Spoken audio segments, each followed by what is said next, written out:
Y ante ese respecto, nosotros debemos entender que aquellos teóricos no dejan de ser otra cosa que seres humanos, personas que se dedican a estudiar y a conocer lo que en su momento asumieron como parte de su vida.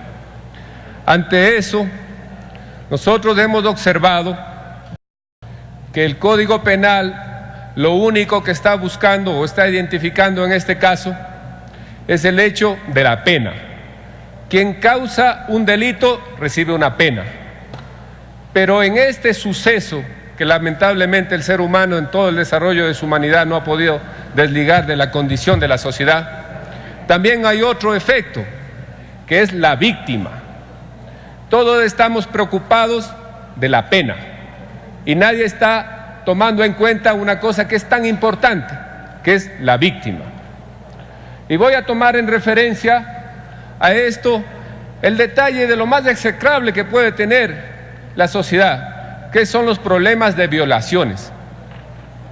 De eso ha devenido y ha inferido directamente el problema de decir que si pueden aportar o no una mujer que haya sido violentada. En esa parte voy a ser muy puntual. La mujer que es violada es una víctima y como tal necesita protección. La Constitución en su momento establece que la Fiscalía defina el planteamiento sobre el sistema de protección y asistencia a las víctimas. Eso no se está tomando en cuenta. Nosotros, desde nuestro despacho, desde el Partido Avanza, le vamos a pedir en su momento al señor presidente de la Comisión que incorpore una disposición transitoria que diga: la Fiscalía General del Estado deberá presentar en el plazo de 60 días a la Asamblea Nacional el proyecto de ley especial sobre el sistema de protección y asistencia a víctimas, testigos y otros participantes en el proceso penal. Había iniciado hablando, poniendo los límites de mi exposición en la medida de que no conozco. Yo soy un ingeniero, son los abogados básicamente los que tienen la formación para exponer esto, pero hay que reflexionar sobre un aspecto. Si el proceso penal o la jurisprudencia que conlleva a que esto termine siendo castigado con el delito, lo que se ha propuesto como una novedad al país es que se conduzca hacia un sistema oral. El sistema oral va a obligar a que las víctimas vayan a ponerse frente a sus victimarios.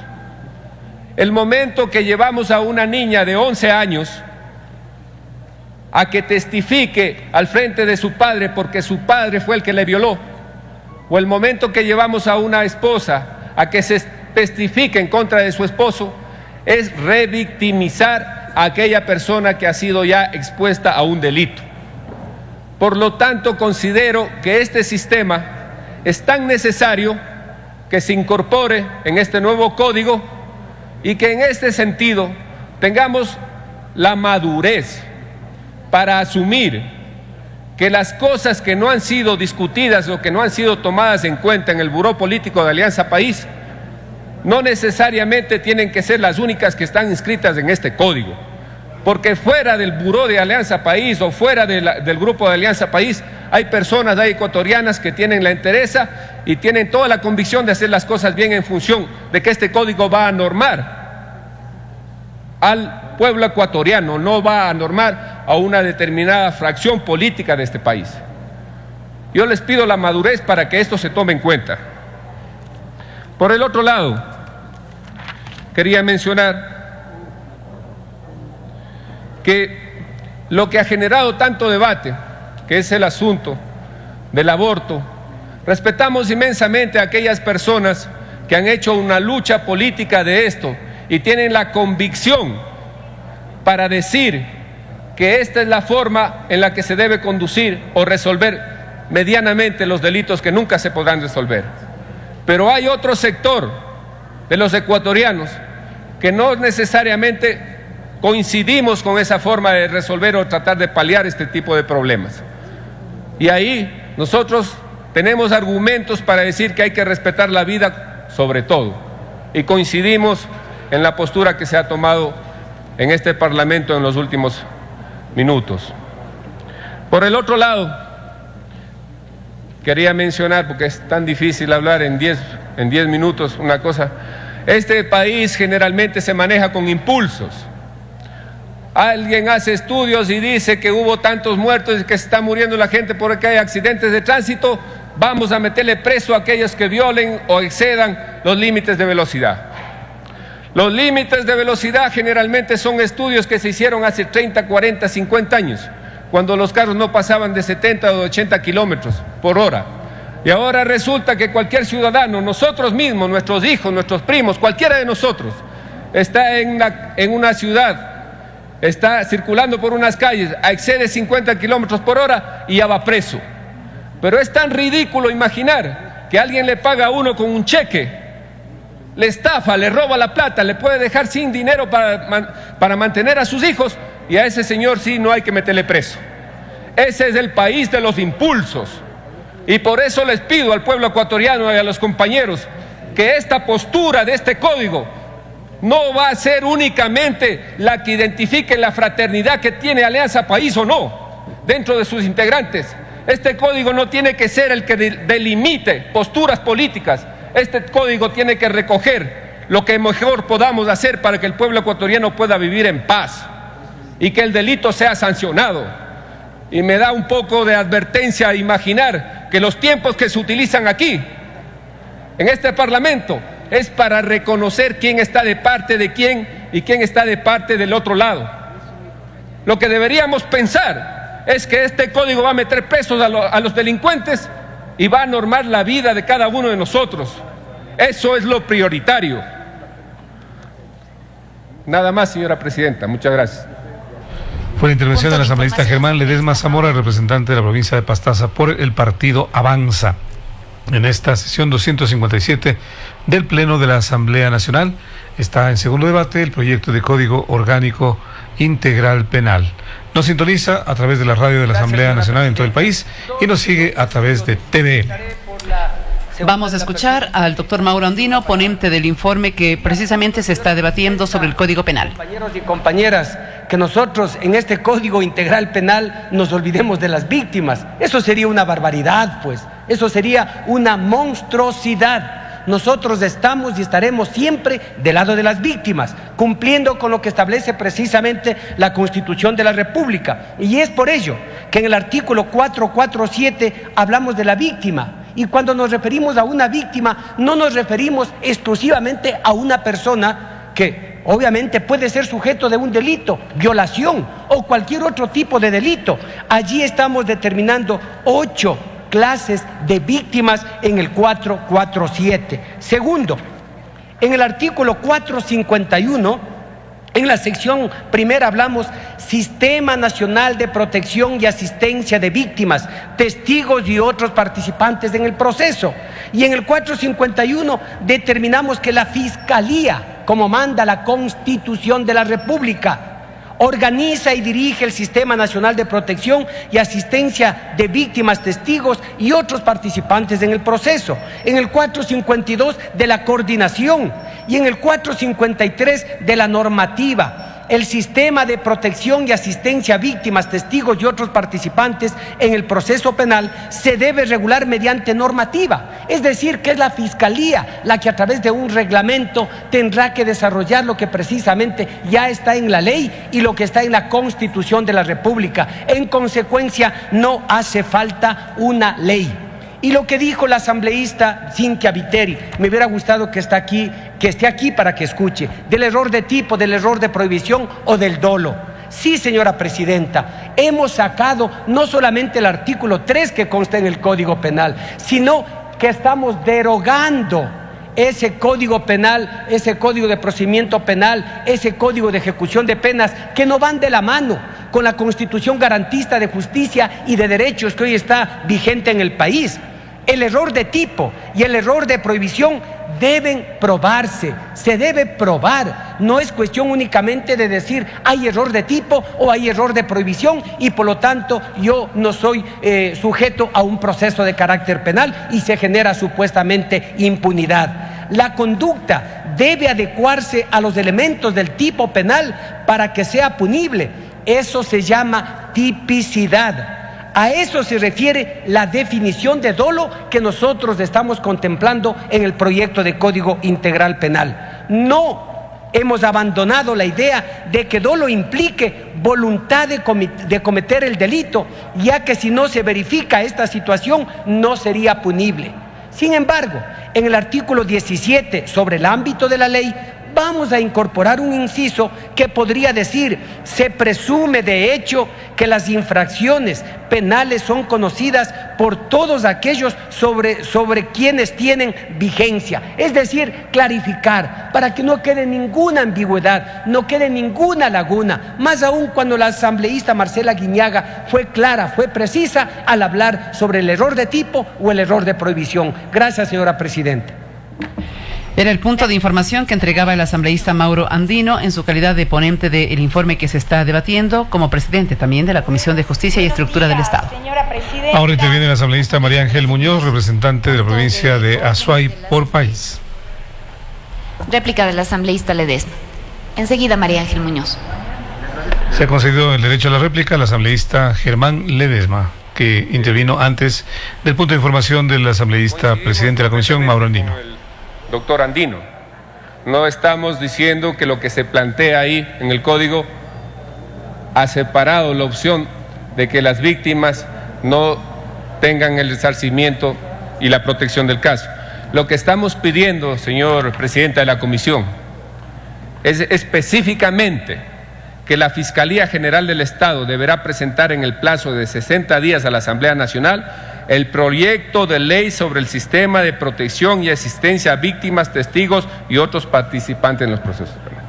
Lo que estamos diciendo es que la Fiscalía instrumente todo un sistema a través de una ley que permita elaborar instrumentos profesionales, técnicos, donde hayan los abogados, donde estén los psicólogos, los psiquiatras, todos la parte que pueda considerarse profesional para que las víctimas en su momento tengan la opción. Y ahí, sin atrevernos a ser dioses, que pueda decidir una mujer que ha sido violada bajo la perspectiva que le planteen o la perspectiva que le signifique que se someta a un aborto. Eso debería asistirse para que haya la opción de decisión, para que no digamos a través de un código que debe haber el aborto o no debe haber, que sea una decisión totalmente intrínseca de las mujeres, pero con una asistencia que les permita decidir de la mejor manera para que la condición postraumática no sea peor que la solución que se plantea a través del aborto. Nada más, muchas gracias. Le haré llegar, señor presidente de la Comisión, mi observación. Gracias. Ahora retomará la intervención la asambleísta María Ángel Muñoz, representante de Azuay por país y vocal de la Comisión de Justicia. Gracias, presidenta. Nada más que acotar al colega asambleísta que termina de hablar, de que las víctimas de la delincuencia, en general todas las víctimas, van a tener un sistema de protección y atención que va a estar a cargo de la Fiscalía. Y de acuerdo a los artículos que están en el Código Penal, que le invito a que los analice y los lea, efectivamente se establece que va a realizarse la normativa correspondiente y en este caso, por supuesto, le tocará al Consejo de la Judicatura realizar conjuntamente con la Fiscalía. Señora presidenta, compañeras y compañeros, creo que es evidente dentro de este debate evidenciar las diferentes posturas de la oposición. La oposición, por lo visto, ha cambiado de discurso. Antes éramos los prodelincuentes, ahora en cambio quienes estamos trabajando en el Código Penal somos los que queremos perseguir a los ciudadanos de a pie. Qué lamentable, señores, qué lamentable que con un tema tan importante como es la seguridad ciudadana, como es el derecho penal, se juegue con el dolor de las víctimas mintiéndole a la gente, falseando a la verdad. Y es lamentable porque, por un lado, dicen que hemos incrementado sin misericordia las penas, pero por otro dicen que no ha sido suficiente lo que se ha incrementado. Ustedes deben conocer, señoras y señores, que la Comisión de Justicia, que viene trabajando 2 años en este código, ha analizado de una manera sumamente responsable, asesorada técnicamente para identificar de una manera correcta, en base a la dosimetría penal, pues las sanciones que establece este código. No hemos puesto a dedo, no hemos puesto a dedicatoria, pero lamentablemente eso sucede y ese es el comentario de la oposición. Pero ¿qué es lo que también dicen? Que estamos configurando un nuevo populismo penal. Por favor, señores, populismo penal es lo que muchos de ustedes intentan hacer con este código penal, protegiendo a ciertos sectores. Ciertos sectores que, por ejemplo, dicen que al cometer un homicidio culposo no están cayendo en un delito y que tienen que ser sancionados por la vía civil. Por favor, señores, estamos aquí advirtiendo de que la vida, la integridad física, la integridad sexual de las personas tiene que ser sancionada en la vía penal. Y así se va a quedar porque ese es el mandato de todas las personas, todos los ecuatorianos que han sido víctimas de muchos actos dolosos o culposos, pero que finalmente recaen con la vida de la gente. Y es así que no solamente me refiero, por ejemplo, a la mala práctica médica, sino también a todas estas sanciones que se establecen a los transportistas por no cumplir sus cometidos, por no cumplir sus responsabilidades. No podemos cegarnos, señores. Tenemos que disuadir al delito desde el Código Penal, pero no con unas sanciones incrementadas al máximo, sino con tipos penales sumamente claros, sumamente específicos, para que los jueces, los administradores de justicia, los fiscales no se confundan. Y efectivamente creo que es importante recalcar que aquí en este nuevo Código Penal tampoco se están dando inventos como algunos quieren decir, que tampoco se está improvisando. Más bien las improvisaciones vienen de parte de ellos o de algunos que en algún momento están con la revolución y otras veces no. Y me refiero, por ejemplo, cuando hablan de las sanciones a las personas jurídicas. Eso ha quedado sumamente claro y creo que la mayoría de compañeros han aclarado de que las personas jurídicas, si bien es cierto, al ser penalmente responsables, no van a ir a la cárcel, por supuesto, pero tienen sanciones penales no privativas de la libertad, como multa, comiso, la extinción.